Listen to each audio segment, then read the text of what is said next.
The better response to understanding the implications of a not just yet type of donor is looking at the questions that we need to address, following the campaign roadmap, and that's the scale of gifts. That really should be your best friend. That roadmap, if you are using it correctly, will show you any gap, any shift that needs to happen.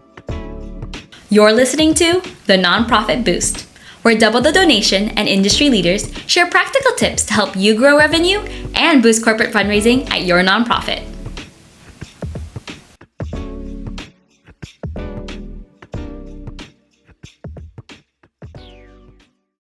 Hello, everyone, and welcome to the Nonprofit Boost by Double the Donation. I'm your host, Kathleen, and today we're going to explore how your organization can rely on a proven campaign framework while staying flexible enough to adjust your strategy, timing, and messaging.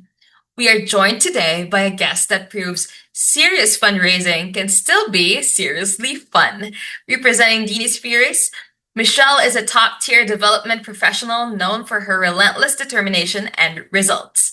With over 30 years of experience, from managing major gifts at UTMB Anderson Cancer Center to leading groundbreaking local, national, and international multi-million-dollar philanthropic campaigns today at Dini Spheris, her focus is always on achieving success and empowering her clients. A Texas Tech and Kent State grad and frequently industry speaker on effective philanthropy, we have Michelle Buchanan with us today. Hi, Michelle. Welcome to the show. Hi, Kathleen. Michelle, I'm really excited that you're on our podcast right now. I do have a curious question for you. How did you get started in fundraising? I actually started in fundraising back in 1998 when I shifted sort of my focus from political fundraising to working directly with nonprofits. And so when I first switched, I was working at Wesley Community Center, which is a social service organization.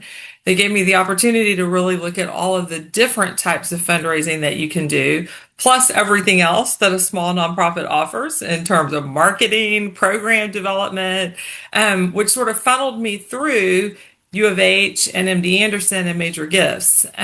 After a while, I found out about Dini Spheris, and I was motivated to really focus just on campaign work. And so I joined Dini in 2005.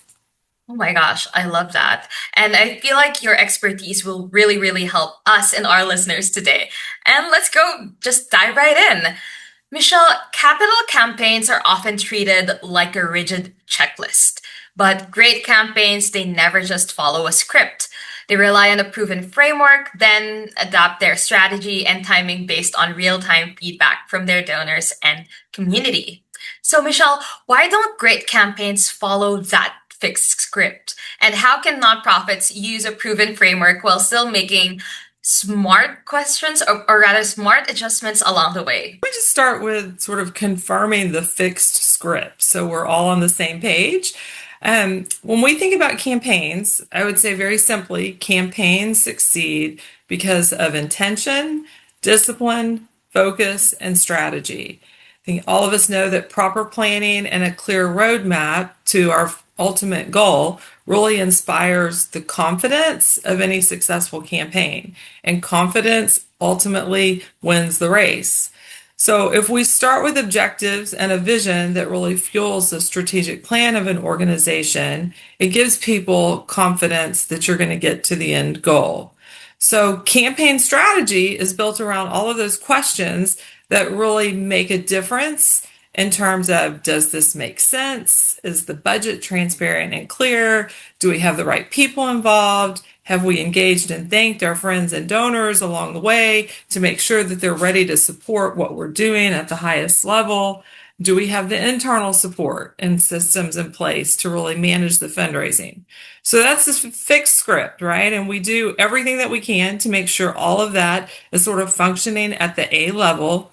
However, we all know that fundraising and giving are fundamentally relational, and relationships rarely move the needle in a neatly packaged sort of linear sequence. Beyond that, we have circumstances that are out of our control, and we can enter in the arena in any moment with any sort of shift.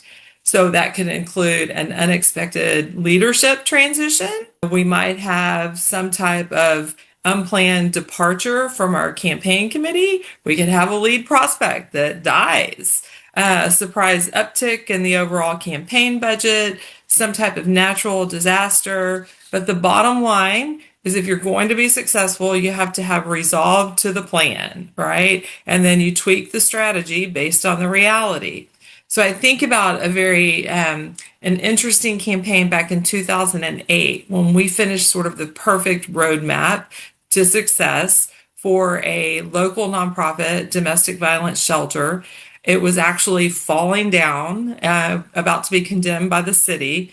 And we finished our study saying that they possibly could raise a third of what they needed to raise to have the new building. As soon as it completed, we had a great plan. We had a hurricane that hit. We had the 2008 economic downturn. We had a development director that ended up having a brain injury. So everything in our plan sort of shifted, except for the fact that they still needed the money. But it definitely presented us with an opportunity to really rethink the revenue strategies, how we would get to our goal, and look more openly for other opportunities that would allow us to be able to move into the building. And I will say, we since raised the money, determined different ways to fund it, and they have a beautiful new building now, with lots of people enjoying it, as well as sort of a second phase of a campaign. Having that resolve to the plan, I loved how you phrased that, Michelle, and I really also love that you gave us an example that you guys have lived through and have actually apologies for that, that you've actually be able to adapt and being flexible and those are really, really essential things for these campaigns as well. But we know that a campaign still needs a timeline to create focus and to create momentum. But donor decisions, they don't always happen on the organization's schedule. Some donors need more time, others may be ready earlier than expected. So, how do you keep a campaign on schedule when donor decisions do not always happen on the organization's timeline? Well, Kathleen, I'm going to go back to sort of rounding out the comment that you made a little bit earlier about just being thoughtful and sort of going with the flow. One of our core values at Dini Spheris is MacGyverish. And we have that intentionally because while we know we are always grounded in best practices, the reality is that you got to get creative sometimes to finish the project, right? And success doesn't always look the same. But when we're thinking about timelines, so obviously a timeline is an extremely important tool for a campaign. It gives us that focus and accountability, as well as a sense of momentum, right? But the timeline is there as a guide for the campaign. It's not necessarily always factoring in donor discernment and decision making to the extent that it takes some people to make a decision to make an ultimate gift. So what I would say should be your best friend is the scale of gifts. And that's sort of also referred to from our end as the campaign roadmap. That scale should be developed with the intention of exactly where you are in an organization with your donor potential giving. And you should be following that because it's going to help you identify what the pipeline is looking like for your lead and major gifts, which donors you're ready to ask now, which relationships need additional cultivation, what opportunities we could have for some type of matching gift or another challenge that could create some momentum for the campaign. And then where do we invest our time today so that maybe in 12 to 24 months, we have a transformational gift that has not been identified in the planning. So definitely being able to have some type of tracking through the campaign scale of gifts or the campaign roadmap. Also creating milestones that really create a sense of urgency to move a campaign. So whether that's a groundbreaking date or some other type of milestone that allows you to move the project from one stage to the next stage. Working closely with your finance department and the CEO to really set the expectations on the donor timing and making sure that there are alternate plans and how you get things funded and how you get things moving with construction. So it's really ensuring that everyone has the communication and is on the same page about expectations and that you're aligned to be able to shift as the timeline sort of moves and people take decisions, take a little bit longer to make some decisions than we might want them to. Nonprofits are always being asked to do more with limited time and resources. Double the Donations virtual summits offer practical insights, expert advice, and actionable ideas to help you grow your impact. Check out the summit calendar and register at doubletheDonation.com/virtual-summits. We'll see you there. I love that. And usually when people think of communication, people think that it's easy, but I think that's actually like one of the hardest things, right? Totally agree. And I think that sometimes what we see is there is not always that communication between the development office and the finance office. And so when they're on the same page, you can work together to create something to share with the board and the CEO that really does help move the campaign and the project at the same time. Right. And you mentioned also like creating milestones. I really like that because I think that really empowers the team to keep moving forward instead of stalling and really really instilling that motivation for the team as well. But let's talk about the messy middle of a campaign. You launch with an adaptable plan, but then a major economic shift happens, as you've mentioned earlier, or a key leadership donor falls through. It's time to kind of course correct. What does a successful pivot actually look like in practice, and how do the most resilient organizations communicate a shift in strategy to their donors without losing momentum or trust? Sometimes the word pivot can make us think of something big, right? Yeah. We have a seismic shift or an abrupt 90-degree turn. The reality is that in any campaign, the most successful pivots don't often reflect some type of dramatic sweeping changes that everyone see as a visible pivot. More often, it's very subtle. It's a disciplined assessment or evaluation with thoughtful sort of ideas and adjustments behind the scenes. So more often, it's a far more subtle adjustment. At one time, we were working with a youth serving agency that we were in conversation with someone that we knew could make a combined $5 million gift between their company and their personal assets. This was a project that was extremely close to that prospect's heart. In fact, they had been part of the planning process. They were a champion of the project when they were serving on the board that was about 10 years prior to the actual launch of this campaign. But when it came time for the person to actually make the gift, there was always this continued message of, I'm not ready, not yet, right? And so at one point, if we're relying on one person or just a couple of key people to make the lead gift, then the timing is thrown off, or in the middle if they're trying to get us to sort of the third part or the last leg of the campaign. Many organizations have experienced donors that lag and lag and lag. What you don't do is get nervous, right? We don't want to go into any kind of shift with the messy middle and thinking, okay, we're not going to get to the end. So we immediately lower the goal or we communicate concern with the board, etc., right? The better response to understanding the implications of a not just yet type of donor is looking at the questions that we need to address. Do we need to identify additional prospects? Do we give this transformational donor more time and some distance between what's happening now and what they're saying? Do we need to reposition some giving opportunities in ways that better align with our donor interests? How do we keep this relationship engaged and warm while we respect the timing?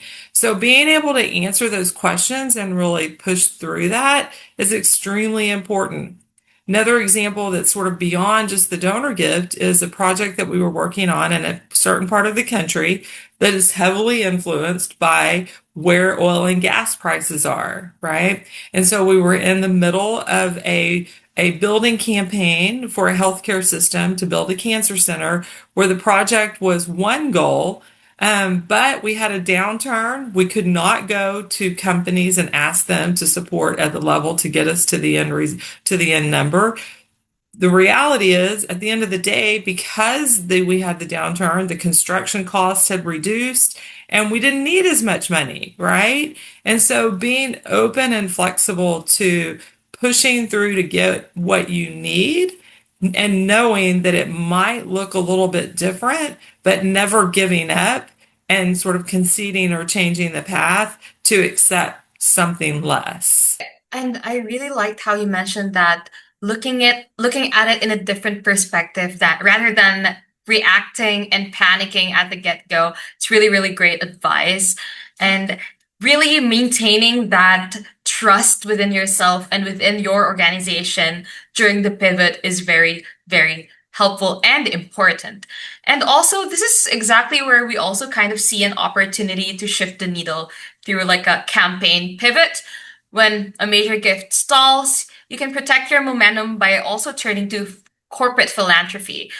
Over 26 million individuals work for companies with matching gifts programs, actually, but 78% of donors do not know that their company offers one. So by simply mentioning that you have matching gifts, you can increase your response rate by around 71% and boost the average donation by around 51% as well. So having that educating your base about these opportunities really creates, I think, an immediate revenue catalyst for your nonprofit capital campaigns without another high pressure ask, right? Now, Michelle, fundraisers might love the idea of being agile, but boards and leadership teams, they often crave for the safety of a guaranteed, very unbending plan. What is your advice for a development director helping a board understand that a campaign plan is essential, but that milestones, as you've mentioned earlier, timing and strategy must remain flexible because all decisions cannot always be predicted or controlled? Right. Well, Kathleen, first of all, I like your MacGyverish thinking. Great sort of setup on the corporate side and being able to pivot to really help people understand the power and the impact of corporate giving beyond just the corporate gift, right? So thank you for sharing that.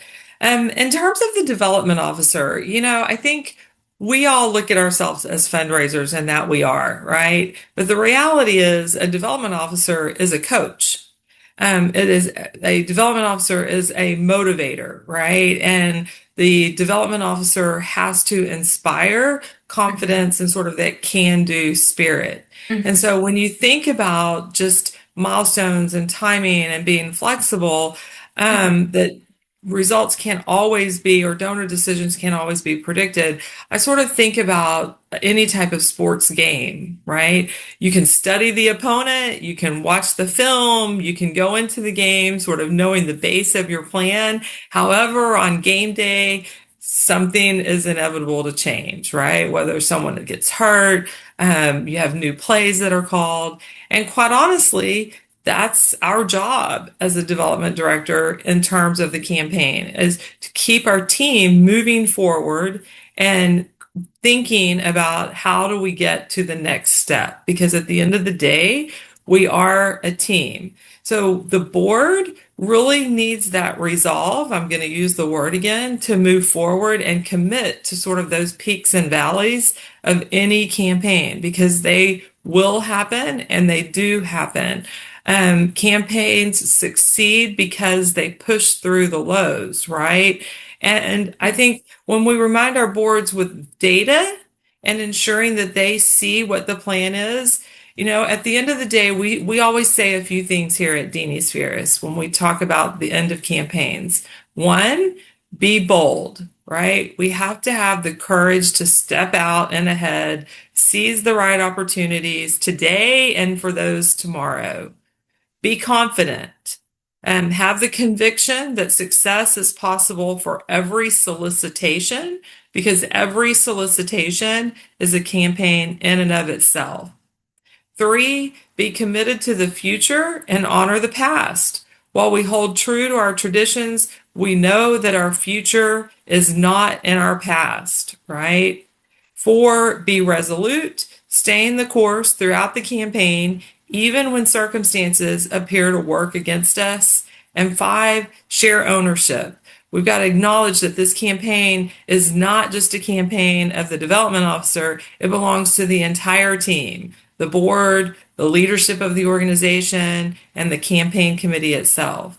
And so part of this is truly helping the board and your leadership understand that they play a significant role in the overall process, and you are the coach. I know you listed out quite a few values, but one that really stood out to me was share ownership, because I really also loved how you compared campaigns to a sport games. I've never actually thought about it before, but it does make sense. It is a team sport because it is a team thing. You have to do it together. It's not just one person driving that campaign. Totally. I mean, and those campaigns that reach the finish line the quickest are the ones where everyone is all in. So to wrap things up, we want to leave our audience with a habit that they can build starting today.